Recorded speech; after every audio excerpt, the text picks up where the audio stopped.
네, 다양한 변수들 점검해 보면서 경제와 시장 전망해 보도록 하겠습니다. 매크로인사이트 임재균 KB증권 연구위원 나와주셨습니다. 어서 오세요. 반갑습니다. 네, 안녕하세요.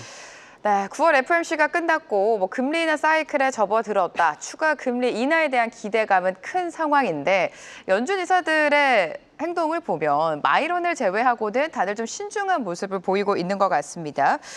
어떻게 예상하고 계십니까?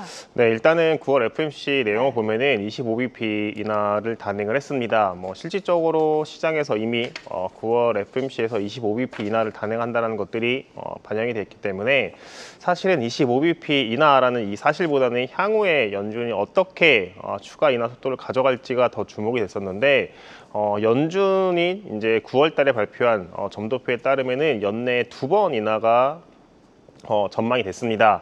근데 사실 이게 보면은 좀 되게 아슬아슬하게 연내 2번 인하를 좀 생각을 하고 있는 것 같아요. 예를 들면은 지금 화면에 나오고 있는데 9월 점도표를 보시면은 이제 노란색이 중간값입니다. 총 19분의 연준 위원들이 점을 찍고 그중에 10번째 점을 연준의 공식적인 전망이라고 보통 저희가 생각을 하고 있는데 노란색으로 표시가 되어 있는 10번째 점 같은 경우가 연내 추가 2번 인하. 그러니까는 올해 남은 회의가 10월과 12월이 있는데 남은 2번 회의에 걸쳐서 연속해서 인하를 하겠다라는 게 연준의 이제 공통적인 생각입니다만 보시면은 한 번 인하를 생각하시는 분들이 2분이고요. 그 다음에 노컷. 그러니까 추가적으로 인하를 하지 않겠다라고 생각하시는 분들이 7분이 계시는 상황이다 보니까는 굉장히 조금 아슬아슬하게 2번 인하가 된 상황이다라고 보시면 될 것 같습니다.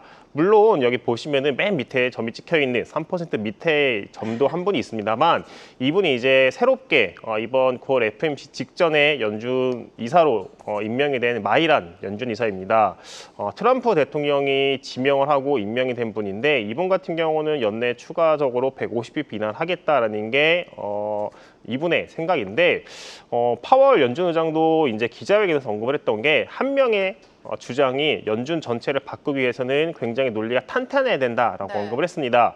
근데 그러면서 동시에 말씀을 하신 게 연준 내부에서 9월 FOMC에서 B컷 인하는 많지 않았다. B컷 인하는 광범위하게 지지를 받지 않았다라고 하는 걸 보면은 생각보다는 마이란 이사의 이런 주장, 설득력이 연준 전체에서는 좀 공감을 못한 게 아닌가라고 생각을 하고 있습니다. 그러다 보니까는 마이란 연준 이사 같은 경우도 9월 FOMC가 끝나고 이번 주 월요일이었죠. 월요일에 보면은 연준 홈페이지에 본인이 왜 추가 50bp 인하 주장을 했고 연내에 150bp 인하 주장을 했는지에 대해서 조목조목 좀 설명을 한 상황이다라고 보시면 될 것 같고 이거를 보면은 조금 저희가 생각했을 때 이 마이란 연준 이사는 결국에는 트럼프의 말을 잘 따르는 사람이겠구나라고 했지만은 생각보다 설득력이 있긴 합니다만 그래도 연준 내부에서 보면은 좀 빠른 속도의 인하보다는 물가에 대한 우려, 그러니까 관세가 물가를 끌어올릴 수 있다라는 이런 우려로 인해서 좀 점진적인 인하를 선호하고 있는 상황이다라고 보시면 될 것 같습니다.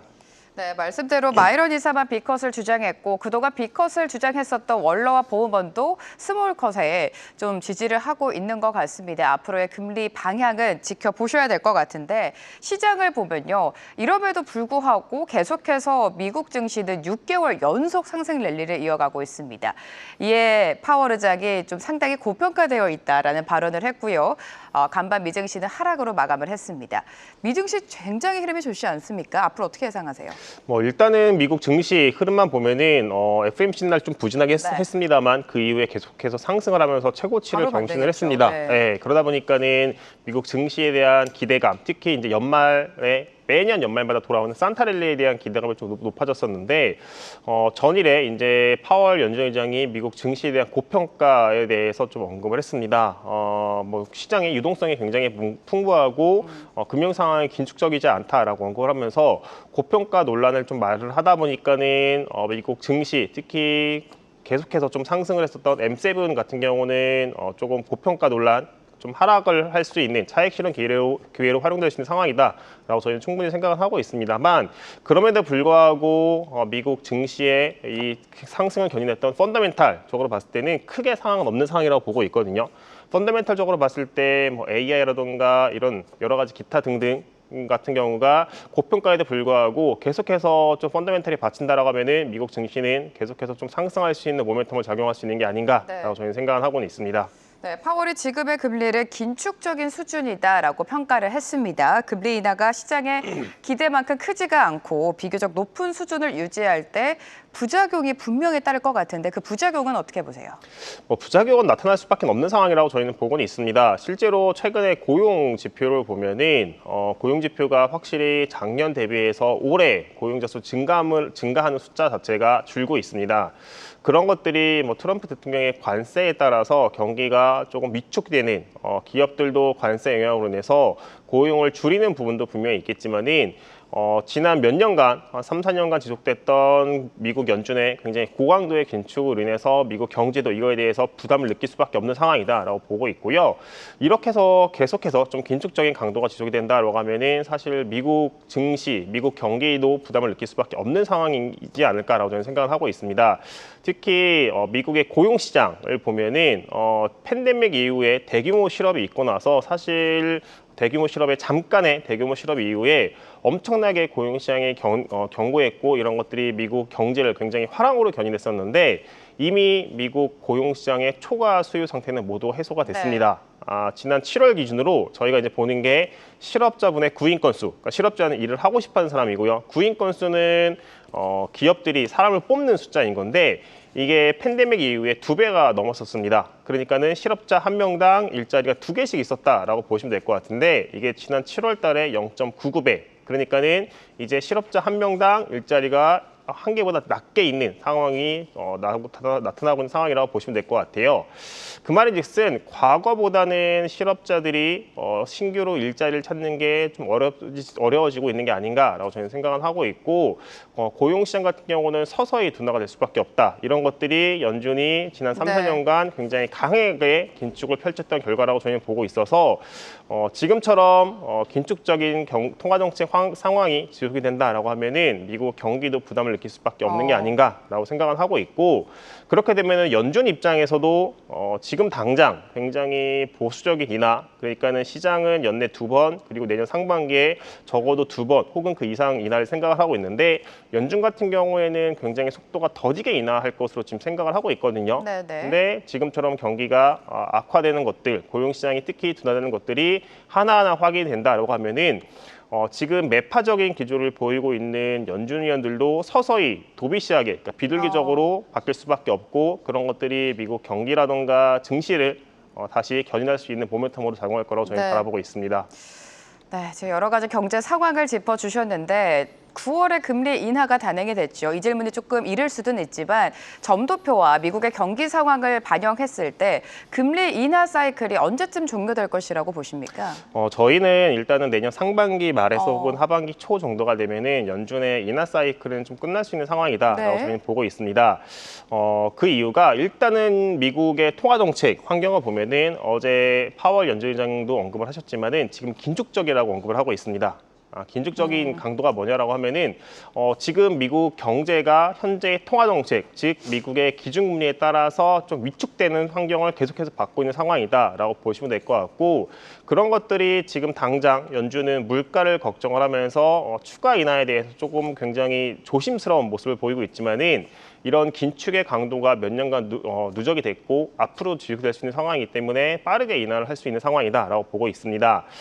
저희가 이제 생각하는 연준의 최종 기준금리, 그러니까 인하 사이클이 끝났을 때 기준금리 레벨이 대략 3% 정도로 바라보고 있고 그렇게 치면 총 앞으로 4번에서 5번 정도 인하가 나올 수가 있는데 지금 이제 금리 인하 사이클이 끝나가면 끝나갈수록 연준 입장에서도 이제 추가 인하에 대한 속도는 굉장히 더뎌질 수 있을 것 같아요.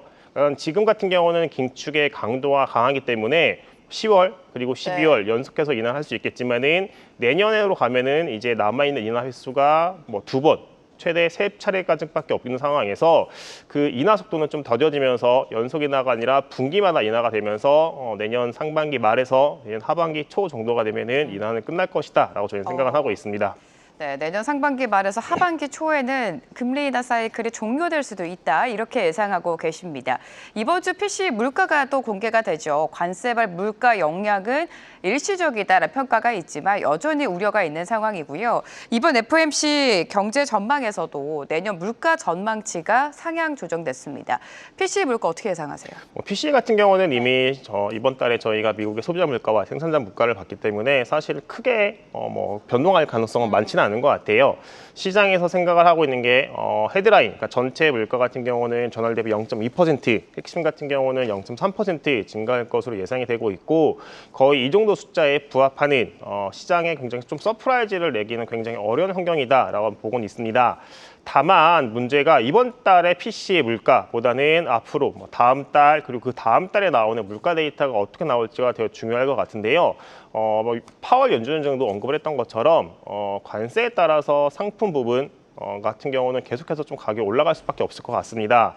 근데 저희가 이제 생각을 해야 되는 것들이 과연 관세에 따라서 상품 가격이 올라가는 것들이 한 차례냐 아니면은 여러 차례에 걸쳐서 올라가냐 이거를 좀 봐야 되는데 저희는 지금 미국의 경제가 좀 굉장히 하방 압력을 받고 있고 특히 미국 고용시장, 소비를 이끄는 고용시장 같은 경우가 확실히 타이트했던 상황에서 수급적으로는 상당 부분 해소가 된 부분이기 때문에 이게 한 차례에 그칠 가능성이 높다라고 저희는 보고 있어서 그렇게 되면은 관세에 따라서 물가가 올라간다고 하더라도 그 충격은 일시적일 것이다라고 보고 있습니다. 특히 저희가 봐야 되는 게 물가를 보면은 핵심 상품, 요거는 분명히 관세 영향을 받습니다. 관세로 인해서 수입해오는 물가 가격 자체가 올라가면은 핵심 상품 부분 올라갈 수는 없겠지만은 그 외에 서비스 부분 같은 경우는 미국의 경기가 둔화되는 국면이기 때문에 사실 팬데믹 때 봤던 것처럼 굉장히 가파르게 올라가기에는 굉장히 부담이 된다라고 보고 있고 거기에 또 하나 미국 같은 경우는 주거 부분의 물가가 굉장히 중요합니다. 그러니까는 CPI, 그러니까 소비자 물가에서 주거 부분이 차지하는 것은 36% 정도가 되고요. PC 내에서는 주거 부분이 16% 정도를 차지하고 있는데 주거 같은 경우가 이게 좀 물가, 그러니까 임대료랑 물가의 시차가 있습니다. 예를 들면은 임대료가 올라가고 나면은 물가에 반영되는 것들이 1년 정도 시간이 걸리고 임대료가 내려가면은 여기에 또 마찬가지로 1년 정도 시차를 갖고 물가 내 주거 부분이 내려가게 돼 있는데 최근에 주택시장이 좀 부진한 모습들을 보이고 있고 신규 임대료 부분, 그러니까 새롭게 계약이 맺어지는 임대료 같은 경우는 확실히 증가율 자체가 둔화된 모습들을 보이고 있기 때문에 이런 것들이 반영이 되면서 주거 부분의 물가를 끌어내리고 그런 것들이 전체 물가를 끌어내리는 영향으로 작용할 거라고 저희는 바라보고 있습니다. 관세에 따른 물가 충격은 그래도 일시적일 것이다라고 예상을 해주셨습니다. 물가 봤으니 고용도 살짝 체크를 해볼 텐데 이번에 금리 인하가 고용시장 개선에 도움이 된다고 보십니까? 도움은 될 거라고 보고는 있습니다. 다만 이게 바로 도움이 되느냐라고 보면은 그건 쉽지는 않은 것 같아요. 예를 들면은 금리 인하를 하면은 보통 시차가 있겠지만은 1년에서 1년 반 정도의 시차를 두고 경기에 영향을 미친다라고 저희는 이제 알려져 있습니다. 그럼 이제 경기가 좋아지면서 기업들도 경기가 좋아지니까는 사람을 더 뽑아볼까? 그런 것들이 결국에는 미국 고용시장을 견인할 수밖에 없는 상황인 건데 지금 당장 연준이 경기에 대응해서 특히 고용시장에 대응해서 리스크 매니지먼트다. 그러니까 보험성 인하의 성격을 인하를 하고 있지만은 이게 실질적으로 미국 경제 그리고 거기에 플러스 미국 기업들이 체감을 하기 위해서는 조금 시간이 필요한 게 아닌가라고 생각을 하고 있습니다. 특히 트럼프 대통령의 관세 정책 이런 것들을 고려하면은 더 시간이 필요할 수밖에 없을 것 같아요. 또 하나 저희가 주목을 해야 되는 게 최근 일이었죠. 우리나라 기업들도 사실 크게 조금 충격을 받은 모습들이 보이는데 굉장히 미국 기업들이 미국 정부가 반이민 정책을 발표를 하면서 우리나라 기업들이 파견한 한국 사람들이 이제 조금 체포가 되는 이런 모습들이 노출이 됐습니다. 우리나라 정부뿐만이 아니라 미국 정부 그리고 미국 기업들도 상당히 위축이 된 모습들이 보이고 있고 주말 사이에 발표가 된 게 이제 H-1B 비자 이거에 대해서도 비자 비용을 10만 불까지 올리겠다라고 하는 것들이 결국에는 미국 정부가 굉장히 강한 반이민 정책을 드라이브를 걸고 있는 상황에서 이런 것들도 고용시장에 부정적 영향을 미칠 수밖에 없는 상황이다라고 저희는 보고 있어서 연준이 금리 인하를 하고 있지만은 실질적으로 금리 인하에 따라서 고용시장이 회복되는 속도보다 미국 정부의 반이민 정책 그리고 네. 여러 가지 뭐 관세라든가 이런 정책으로 인해서 나빠지는 속도가 더 빨라질 수밖에 없고 실질적으로 연준이 금리 인하를 통해서 고용시장이 좋아지는 것들을 보려면은 적어도 1년 이상의 시간이 필요할 것이다라고 저는 생각을 하고 있습니다.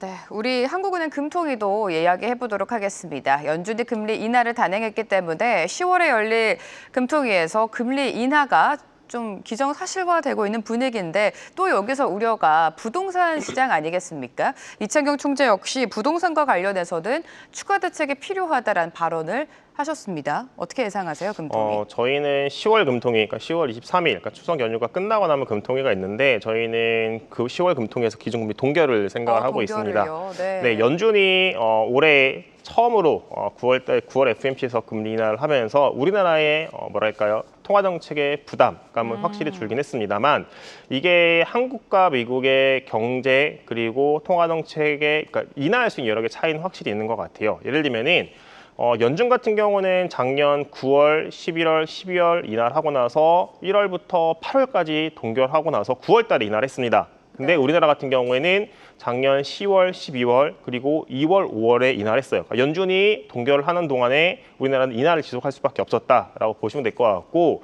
그러다 보니까는 연준은 인하할 수 있는 여력, 앞으로 더 인하할 수 있는 여력이 상당히 많이 남아있는 거에 반해서 우리나라는 인하할 수 있는 여력 자체가 많지 않습니다. 거기에서 경기를 봐야 되는데요. 사실 올해 상반기로 놓고 봤을 때 연준이 동결을 하는 가운데서도 우리나라가 인하를 할 수밖에 없었던 이유가 경기가 굉장히 안 좋았기 때문입니다. 작년 말에 있었던 국내 정치적 불확실성 그리고 트럼프 대통령이 취임을 하고 굉장히 관세 정책을 강하게 밀어붙이면서 우리나라의 수출 부분이 부정적 영향을 받다 보니까는 한국은행 입장에서는 경기에 대응해서 금리를 인하할 수밖에 없었던 상황이라고 보시면 될 것 같은데 우리나라 경기는 확실하게 좀 반등을 하고 있습니다. 1분기가 전기 대비 성장률이 마이너스 0.2% 기록을 했다가 2분기 0.7% 기록을 했고요. 저희는 3분기에 1.1% 증가를 할 거라고 저희는 생각을 하고 있어서 확실히 한국의 경기는 1분기에 바닥을 다지고 2분기, 3분기 점진적으로 회복을 하고 있는 상황이기 때문에 굳이 한국은행 입장에서 경기가 회복되는 국면에서 금리 인하를 통해서 통화 정책 여력을 낭비할 필요가 있을까라고 보면은 그 가능성은 많지는 않은 것 같습니다. 거기에 또 하나 부동산 가격도 다시 꿈틀대고 있습니다. 지금 보시면은 6.17, 그러니까는 선거가 끝나고 부동산 가격이 굉장히 가파르게 상승하니까는 정부가 6월 27일에 굉장히 강력한 고강도의 가계대출 억제 정책을 발표를 했습니다. 저도 내심 봤을 때 이번 정책은 굉장히 강력하다. 그거에 따라서 확실히 매수 심리, 특히 서울의 고가 아파트 살 때 대출이 6억으로 제한이 되다 보니까는 매수 심리가 제한이 되지 않을까라고 생각했지만은 생각보다 대출 규제에도 불구하고 가격 상승세가 다시 나타나고 있는 상황이고 9월 7일 공급 대책을 봤음에도 불구하고 계속해서 가격이 상승하고 있는 것들이 한국은행 입장에서는 이 가격 상승 그리고 그거에 따라서 가계 대출이 증가할 수 있는 것들을 걱정할 수밖에 없는 게 아닌가라고 저는 생각을 하고 있습니다. 그렇게 되면 한국은행 입장에서 굳이 10월 달에 인하를 하면서 금리를 낮추면서 부동산의 기대 심리, 가격을 더 올라갈 수 있다는 기대 심리에 굳이 불을 부을 필요가 전혀 없는 상황이다라고 저는 보고 있어서 저는 10월 달에 동결 그리고 12월 달에는 인하를 하지 않을까라고 생각을 하고 있습니다. 네, 10월 금토기를 두고 동결이냐 인하냐 여러 가지 지금 시나리오가 나오고 있습니다. 한국 경기가 1분기 저점 이후 그래도 완만한 회복세에 접어들었고 부동산 시장을 고려했을 때는 동결이 조금 우세하다라고 언급을 해주셨는데요. 자, 이렇게 10월 금통위에서 금리가 동결이 된다면 원달러 환율 방향은 어떻게 흘러갈까요? 기준금리 이제 미국과 한국의 기준금리에 따라서 환율이 움직이는 것들은 분명히 맞습니다만 사실 최근에 원화 환율의 움직임을 보면은 이제 미국과 한국의 기준금리 기대감보다는 결국에는 우리나라가 관세 협상하는 과정에서 조건으로 내세웠던 3,500억 달러에 대한 미국에 대한 투자 이게 어떻게 진행되는지를 좀 봐야 되는 것 같습니다. 예를 들면은 지금 3,500억 달러 정도를 한 번에 투자를 한다라고 보면은 거의 우리나라가 보유하고 있는 외환보호 대부분을 소진을 해야 되는 거거든요. 이런 것들이 상당히 이제 환율 시장에 부담으로 작용할 수밖에 없는 게 아닌가라고 생각을 하고 있습니다. 그러다 보니까 이제 우리나라 정부에서도 이거에 대한 부담을 알고 있다 보니까는 통화 스와프를 체결하자라고 하는 거죠. 그 통화 스와프를 체결하면은 우리나라가 실제로 미국에 집행을 하더라도 이것 따라서 환율 수급적인 부담이 없다 보니까는 환율이 올라가는 것들은 좀 방지할 수 있는 상황이다라고 보시면 될 것 같고, 그런 측면에서 봤을 때 지금 당장의 한국과 미국의 기준금리 전망보다는 이 3,500억 달러에 대한 투자가 과연 어느 기간에 걸쳐서 어느 스케줄로 집행이 되고, 그리고 통화 스와프가 어떻게 체결되는지를 좀 봐야 되는 게 아닌가라고 생각은 하고 있고요. 당분간 요 3,500억 달러에 대한 구체적인 방안을 확인할 때까지 시장 입장에서는 좀 1,300원 후반대, 1,400원 근처에서 계속 등락하는 모습을 보이지 않을까라고 생각하고 있습니다. 네, 3,500억 달러라는 대규모 투자가 어떻게 단행이 될지에 따라서 원달러 환율의 방향도 결정이 될 것 같습니다. 당분간은 1,300원대 후반, 1,400원 초반까지 좀 예상을 해주셨고요.